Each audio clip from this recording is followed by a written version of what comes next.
Today's video is sponsored by Nextwave CNC, with promotional consideration by MicroJig and Rockler. All right, so I've got something a little bit different for you guys today. We're gonna do sort of a vlog style video showing the assembly of a CNC. You might recall I had a CNC in the past, but we wound up selling it because we had to really downsize when we moved away from Colorado. I wasn't sure how long we were gonna be without a shop, and I had a small garage to store everything in, and the big stuff just didn't make the trip. So I've kind of regretted that decision ever since, because I was really just starting to scratch the surface of what CNC could do for me as a furniture maker who doesn't want to completely let go of the woodworking process, right? So, I'm just excited to have one back in the shop now. We're working with Nextwave on this. This is their HD544. I think it's a fairly new unit, but it's a 4x4. Does require a little bit of assembly, but I think that's good because there's a lot I don't know about CNC, and sometimes just bringing a tool that's fully assembled and not understanding how all the parts work and go together makes it a little bit more difficult to do maintenance on those things. So excited to have this in the shop, and I thought I'd take you on the journey. So let me show you what I got going so far. So I'm thinking the CNC will live in this area over here. This secondary bay has always been the overflow area, but I really want this to be where more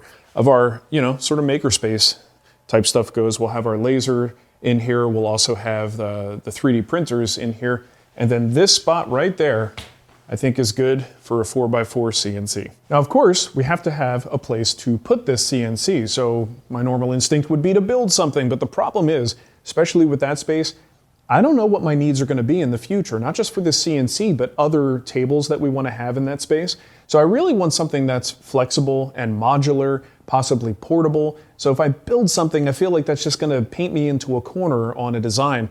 So what I'm gonna go with is Rockler's Rocksteady system. This is an incredibly flexible system where you can configure just about any work table or storage unit you want. I don't think it's appropriate for everything, but I think for something like this little makerspace over there, I think it's going to be perfect. I actually have one of their stands here, the Rocksteady clamp rack, which has been fantastic. But having the ability to add drawers, to add dividers, you can put doors on there as well as pegboard on the outsides, just makes for a system I think that we could really grow with and modify as needed. So today, all we're gonna do is build a 56 by 56 work table. Very simple, pretty easy to put together. So let's get to it. Assembling these tables is as easy as can be, considering the entire thing is assembled with one type of hardware. I build one side at a time, and I don't tighten the bolts all the way just yet. Once the pieces are in place, I can then use my big square to make sure that nothing is out of whack, and then tighten the bolts down. The square might be overkill, but with something this large, a little bit of error here and there just means a bigger problem later on, so I'm gonna square it up. With two sides pre-assembled, I can then add the remaining components and bring it all together. Whoopsie! And now, for your viewing pleasure, I'll give you some insight into what it's like trying to work with Oreo around. What's up, yum yum? Ow! Ow! That hurts! Stop it! Alright, alright. Ow! That hurts! Leave me alone. Nope, I don't want you to bite me. Quit it, quit it, quit it, quit it! Stop it! Ah! Ah! Hey! That it hurts! Knock it off! Oreo, stop it! Ow! Ow! Oh my god, stop! Jeez, it's crazy. Get a cat, they said. You'll love it, they said. All right, this is looking pretty good. My only concern, though, is because this is a big open space and nothing supporting it in the middle, that we could have some sag over time, and I think that would probably be a really bad thing on a CNC. So what I think I'm gonna do is take some material, just kind of give it a little 1/8 inch deep rabbet so it fits under that bracket. The top of that support would sit flush with the top of our angle bracket here, and just run across from one side to the other, do another one over there, and that at least further subdivides the support structure. Again, I don't know that it's totally necessary, but it just seems like the right thing to do. And you'll notice there are already holes in place, and I should be able to get a screw into the end grain, which is not ideal, but it's better than nothing, and then of course a screw through the top. And any screw that we put here is going to sit above the surface unless we do a little bit of modification. So what I'm going to do is use a little countersink bit, and this should give me just enough of a taper to allow a tapered screw to fit in there and just sit flush or just a bit under the surface.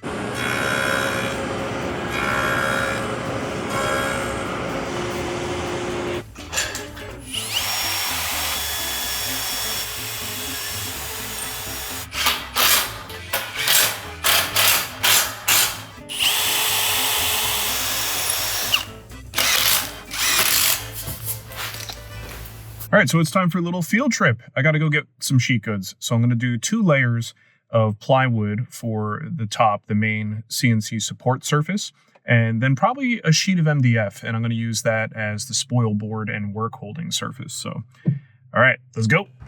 This is my favorite local woodworking store. They have just about everything you could need, but the warehouse is where we're going for our sheet goods. And boy did I pick a cold day to get materials. Woo.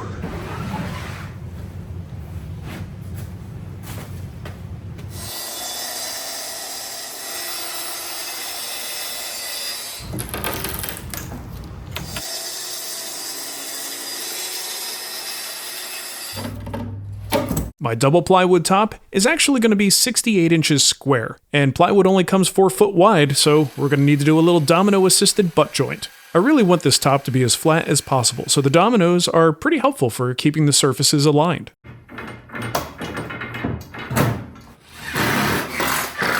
The second layer will be done the same way, but with the pieces oriented 90 degrees to the first layer.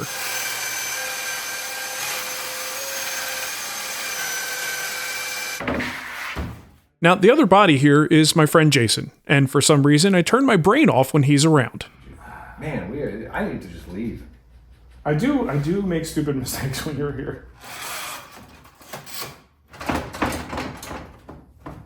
To attach the 2 sheets together, I'm going to drill pilot holes and then countersink. I can then drive screws and pull the pieces together. I'm not using glue here on purpose, because if I happen to change my mind or want to salvage this material at some point in the future for any reason, I'll at least be able to get them apart. The pieces I cut were just a hair oversized, so I can now trim them all at once and get a nice clean edge. And now let's assemble a flippin' CNC. So here's the deal. If you buy one of these bad boys, you're going to have an instruction manual, and I suggest reading it. And if you want a little extra assembly help, I suggest you watch my buddy Scott's video, which I'll link to in the description. He does a great job showing you what to do, and in some cases what not to do, but I referenced his video many times during my assembly. The first Y-drive assembly gets attached to the table using threaded inserts that come with the kit. In spite of my complaining, well, if there's one thing I've always thought, plywood loves threaded inserts. It actually worked out pretty well. The second Y-drive is left unattached for now. Next, we drop the gantry in place. This is definitely a 2-person job. The system comes with 2 drag chains that protect the various wires and hoses.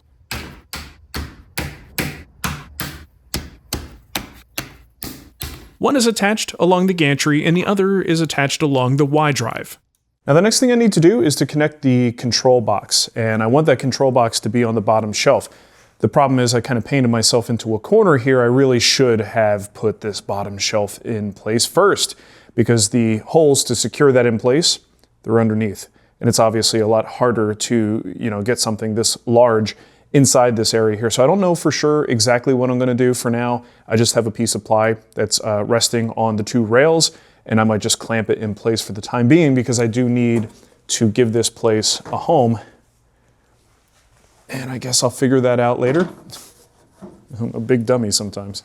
All right, now to run all these wires. I'll tell you, I'm not a fan of connecting things with tiny little sensitive pins, because they could be so easy to break, but it seems pretty straightforward what I need to do here. Now these guys will just get routed through the drag chain.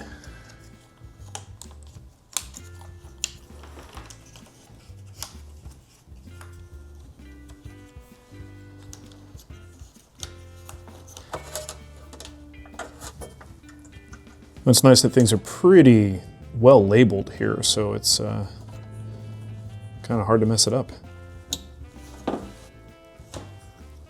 All right, so at this point, the Y1 rail is connected, right? That's in a fixed position.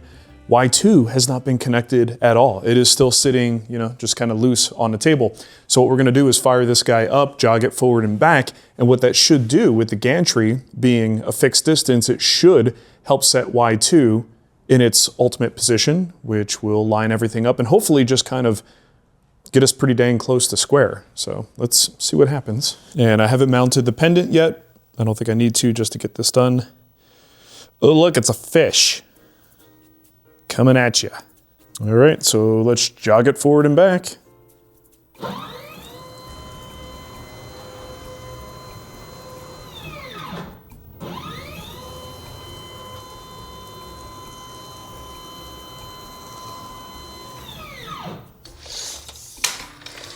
Just like squaring up a cabinet, we're gonna do a corner-to-corner measurement, make sure we're pretty close. I think you need to be within a 1/16 of an inch.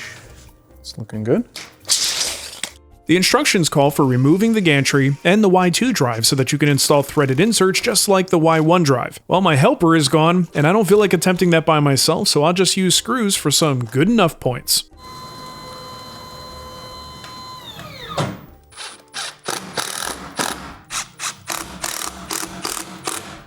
Next up, I'll get the spindle attached and the coolant hoses in place. A heat gun softens them up enough so that you could slide them over those barbed ends. And now the coolant lines are routed over to a little bucket, which will hold a water pump. There we go. The bucket gets a couple gallons of distilled water with a little bit of bleach added to keep it from getting yucky. I thought about filling it with Dr. Pepper, but Nextwave advised against it.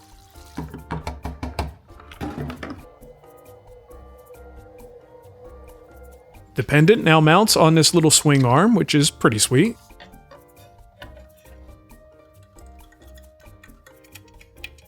And everything is pretty much set up, so now we can home the machine.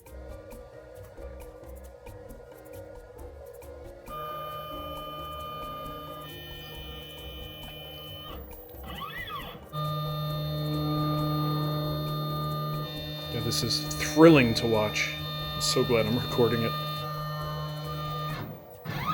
All right, next thing I need to do is work on that spoil board. So if you're not familiar with CNC, obviously we have a router bit that is making cuts, and we don't necessarily want to take a chance of cutting into our core tabletop. We want that to always be pristine. A lot of times that is like an aluminum extrusion plate that gives you work holding options because it's got a T-track, and then you just put some kind of sacrificial material on top of that, and this way if the bit ever goes through your workpiece all the way, it's cutting into that, MDF usually, and not the metal subtop, right? So in this case, I don't have that luxury. I've got a plywood top, so I need something that's going to serve as not only my spoil board, but also a way that I can clamp the work down and secure it while it's being run through the CNC. So I'm going to go with MicroJig's match fit system.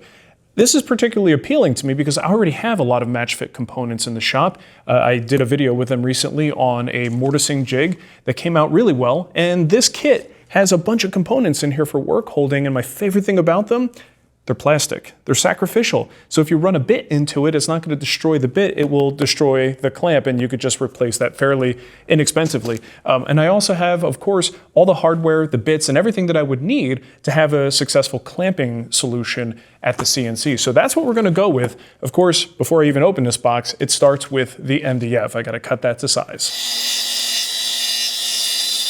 My initial plan was to attach the MDF, level it, and then cut the match fit grid. But it turned out that my table wasn't as flat as I hoped it would be, and I had to remove a little more material than I would have liked. So I decided to let that first layer be my new true base. That way any future spoil board should require a lot less material removal to become flat.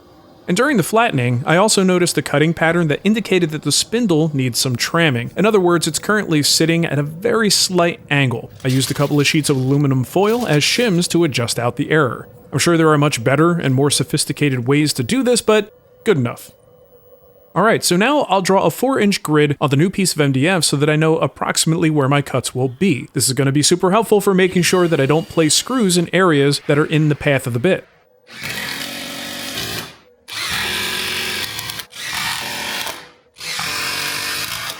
Once attached, we can proceed with flattening.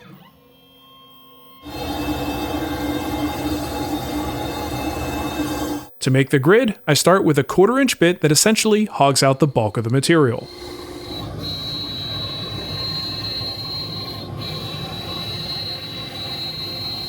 Using the same pattern, I'll switch over to the MicroJig match fit dovetail bit and go to our final depth to create the match fit grooves. Now before I get any comments about feeds and speeds, dust collection, or whatever else, keep in mind, I'm still just a CNC noob and I'm learning as I go, so be gentle. there's something very familiar about this. It's just like Beggar's Canyon back home. Well, there it is. I made a grid work and it came out and I'm super excited. Look, I know this is all basic stuff for people with CNC experience, but for me, I can't say I'm a complete noob, but I'm pretty close to a complete noob. This was a challenge for me. And thankfully, I had some people, Brandon at Next Wave was super helpful. And the guys, there's actually an Instagram group of guys who have Next Wave CNCs that were super helpful with giving me tips for getting set up and started. So thank you, everybody. I feel like I'm doing a stupid speech at an award show, and all I did was cut a grid. Anyway, this grid is awesome. Let me show you what I like about it, and we'll get into some of this MicroJig work holding stuff. First thing I want you to notice is look at that grid and look closely. I have done 0 post-cutting work on this, and look how clean that is. And part of the reason is because the bit that MicroJig provides has a little roundover at the top of the profile, and it just makes it have such a clean look. And that any work holding you do, it's not going to interfere because there's no frayed material here. But that's why it looks so clean. It's actually the bit itself that did the hard part. All right, so let's bust out the stuff in the CNC work holding kit. Let's see what MicroJig has for us. All right, everything looks pretty straightforward in the manual. I'm not going to bore you with showing you the assembly of some of these little work holding and clamp dealy bobs. I'll put some together and then we'll see what they do. All right, there they are, all assembled. Now I'm going to show you each one of these, how they work, and give you just a couple of examples of work holding, and honestly why I think this is a really good system. All right, so first let's start with the edge guides. They've got 3 of them in the kit, and you'll see on this back edge we've got a little bit of a lip there. That lip is meant to catch on the edge of your spoil board, so you can sort of create this internal origin as a starting point for your work. So as I slide this one in, I'm engaged with these 2 grooves. It gives you about 1 inch of movement one way or the other, and you can see I'm kind of locked on that edge, can't go in any further. So when I feel pretty good about where that is, I could lock that guy down. The way these grip, you don't need a ton of pressure, which is really, really nice. Right, so I've got that one in position, we could lock that down. And then you could just bring in your workpiece and register against that inside corner. The other nice thing about this is you could see this little rabbit here, this little step down, gives you the lowest profile you could possibly get so that you don't have any interaction with the bit. It just gives you a little bit more clearance space as the bit travels past your work so you don't mangle these things any more than you have to. All right, let's start with this guy. This is called the U-pad clamp. As you approach the work, you can see that little corner there, that little hook. You're gonna wanna grab the workpiece like so, and then you'll be able to clamp it down. Now the thing is, normally, for this to really be the most effective, you need something to support this back end, and that gives you a lot more pressure down on your workpiece. So they include this riser, and you'll notice it looks a little weird because it's actually got a low end and a high end. So if you're doing something very thick, you would want to use the high end, and if you're doing something a little bit thinner, closer to the size of this one, you're going to want to use the low end. If you're doing a very skinny workpiece, you don't need anything at all. So let's go ahead and put that guy in there. And then now, as the clamp engages, I'm going to see everything shift around just a little bit, and then it puts the pressure down where it needs to go. Look at that. That's pretty awesome. All right, so here's the ring clamp, and I'm going to slide this guy right up against till it touches the work. And I don't know if you could see that from here, but there's an unlock and a lock symbol, meaning this is where it's at its skinniest point. And as you rotate this around, you can see it's kind of eccentric. It gets a little bit wider. So the idea being, you go up against your work, you lock this guy down, just to the point that it's snug, and then you just grab these 2 little nubs here and rotate. You see, this can still rotate freely even though this is tightened down. And what you're going to do is rotate toward your main stop. In this case, I've got my edge guide over there, so I'm going to rotate toward my edge guide to lock this in place. And that's going to apply pressure this way and keep things nice and snug. And finally, here comes the ramp clamp. Choo-choo. Right, so this guy puts pressure up against the workpiece as well as down. So imagine we pretty much go right up against the workpiece, and the instructions say bring it back about 1/16 of an inch. There's just a little bit of a gap there, and I'll tighten this guy into place on our grid. And then now, as I tighten this one down, this clip here is on a ramp. So as pressure comes down, it's bringing this whole piece, these little fingers, like kind of downward at an angle, and applying pressure not just laterally into the other stop, but pressure down to the table, kind of the best of both worlds sort of situation. That's pretty cool. All right, and let me show you one other neat feature of this guy. So let's say you want a little bit of clamping pressure on a corner. Well, check this out. So we're in one of the nearest slots, so we can get as close as we can. And this guy can still pivot. So we can move forward, do the same thing we did before. We'll get as close as is reasonable. We can lock this piece down. So now it doesn't rotate anymore. And then once again, we just tighten this down and apply that pressure inward and down onto a corner. All right, so I gotta say I'm pretty impressed with the work holding here. On my last CNC, I had a couple of basic clamps, and I got into, gosh, I can't remember the name of it. There was some kind of a nylon clamping system that I bought, but I still wound up using a ton of double-sided tape. Now, will that mean with this system that I never have to use double-sided tape? I've got to imagine there's just going to be things I'm going to need to use it, and that's totally fine. But if I can get like 75%, 80% of my work holding done with a system like this, sign me up, because it's convenient, it's easy, and these pieces are made out of sacrificial material. Not that I want to cut into them, but if I do, I would rather sacrifice a little clip here than sacrifice my bit. So, and look, I'm new, I'm going to do it. You guys know I'm gonna do it, but I'll do my best not to. So if you wanna learn more about MicroJig's Match Fit CNC work holding system, head to their website. They got a bunch of good information there, and they also have a whole bunch of other products in the Match Fit line that I think you're gonna find incredibly useful in your shop, so check them out. And of course, I've gotta send a big thank you out to the folks at Nextwave CNC for making this possible. They were incredibly helpful for anything that I needed to get this process going. Their products came recommended by a bunch of people I trust, and in fact, a lot of you asked already, why did I go with Nextwave as a company for CNC? Well, a couple different reasons. One, people I trust use their products. Another thing was that I wanted something that was a little bit more budget friendly. I looked around, and some of the bigger names in CNC, their products start at like 15 grand. That just gets you in the door, and that's usually for like a 4x8 system. But I was really hoping to go with something that if you were inspired by something I show you with this CNC, but maybe you don't have the budget or the space for this particular unit, well, this is the biggest one that they make. The rest of the products in their line get smaller and less expensive. So chances are there's a model out there that you can probably justify adding to your shop if you're interested in it. And something about that is really satisfying. Now, you guys know me. I've got tools in my regular shop that outpace what the average woodworker can do. But I've also got 20 plus years of experience building my shop up over time. This is still something that's fairly new to me. I'm still at the very beginning of my learning curve. So if you're going on that journey with me, I'd really rather have something that's a little bit closer to the kind of things you would have access to as well, right? So I am super excited to see where this goes. And let me just address the elephant in the room before anyone speculates. We're not going to become a CNC channel. That's not what I'm in woodworking for. The CNC is an incredible tool. I think it's going to open up some doors to do things that I might not be able to do any other way. And it's certainly going to be a workhorse to do the things that I don't want to do. That makes my life a whole lot easier when it comes to things like templates or batching out products that maybe we sell on the website, right? It's going to be incredibly helpful for that stuff.